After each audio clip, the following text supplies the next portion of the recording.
Hey everyone, and welcome back to the channel. Today we're diving into a super interesting topic that might sound a little scary at first, but don't worry, we're going to break it all down. Have you ever heard people say that California is going to break off and fall into the ocean?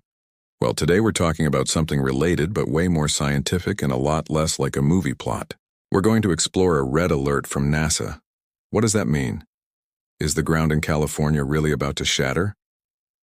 Let's find out. First off, let's talk about the ground beneath our feet. Imagine the Earth's surface isn't one solid piece, but is instead like a giant jigsaw puzzle.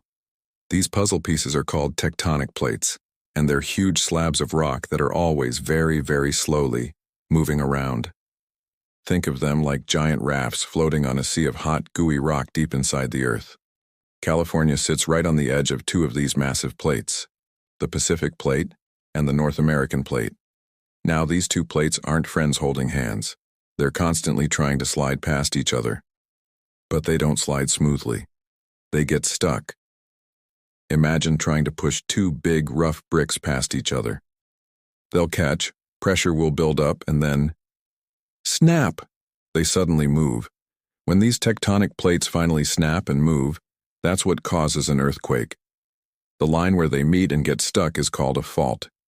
The most famous one in California is the San Andreas Fault, which runs for hundreds of miles. So where does NASA come into all of this? You might think of NASA as the space agency, launching rockets and exploring planets. And you're right. But they also have amazing technology that looks back at our own planet. They use super precise satellites and radar to measure tiny, tiny changes in the Earth's surface. We're talking about changes so small you couldn't see them with your own eyes, like the ground rising or sinking by just a few millimeters. A few years ago, NASA scientists were using this technology, specifically a project called UFSAR, which stands for Uninhabited Aerial Vehicle Synthetic Aperture Radar. That's a mouthful. Basically, they fly a special plane with a powerful radar over areas to create super detailed maps of the ground. While studying the area around the San Andreas Fault, they noticed something unusual. They saw that different sections of the fault were moving at different speeds. Some parts were locked up tight, not moving at all, while other parts were slowly creeping along. The scientists realized that the areas that were locked and not moving were building up a lot of stress. It's like stretching a rubber band. The more you stretch it without it snapping, the more energy is stored inside. When it finally does snap, all that stored energy is released at once. In the case of a fault line, that release of energy is an earthquake. So the red alert wasn't a siren going off telling everyone to run. It was a scientific finding.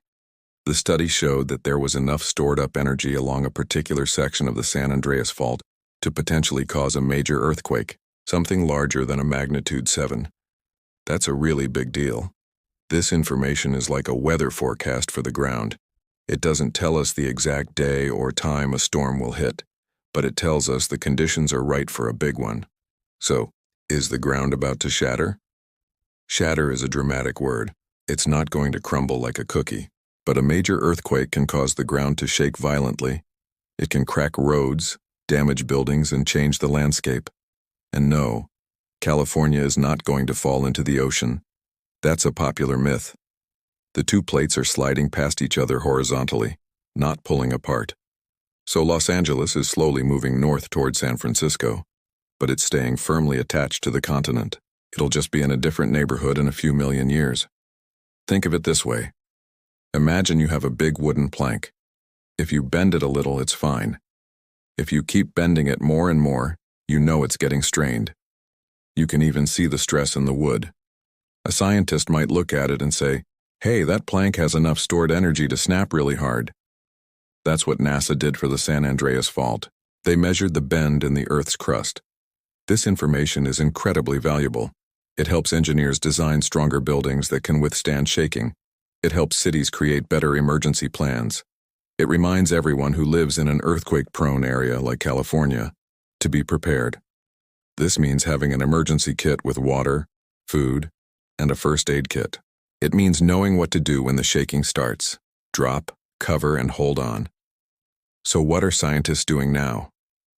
They are constantly monitoring these fault lines.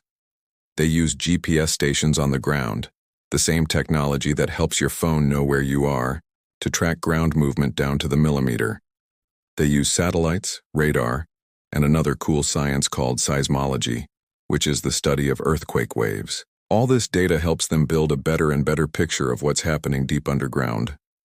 The more we understand how these giant puzzle pieces move and interact, the better we can prepare for the future. We can't stop earthquakes from happening.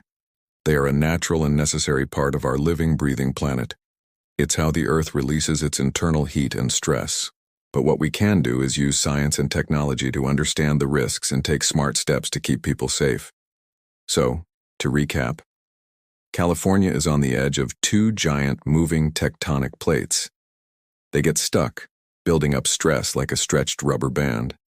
NASA used advanced radar to measure this stress and found that some areas have enough stored energy for a major earthquake. This is a scientific alert that helps us prepare, not a prediction of a specific event. And no, California isn't going anywhere. It's just slowly rearranging itself over millions of years. The work NASA does to study our own planet is just as important as its missions to Mars or Jupiter.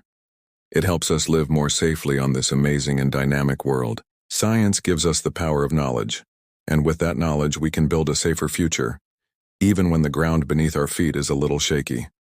Thanks so much for watching and learning with me today. I hope this cleared things up and showed you how cool Earth science can be. If you enjoyed this video and want to explore more amazing science topics, be sure to hit that like button and subscribe to the channel so you don't miss our next adventure. Stay curious, and I'll see you in the next video.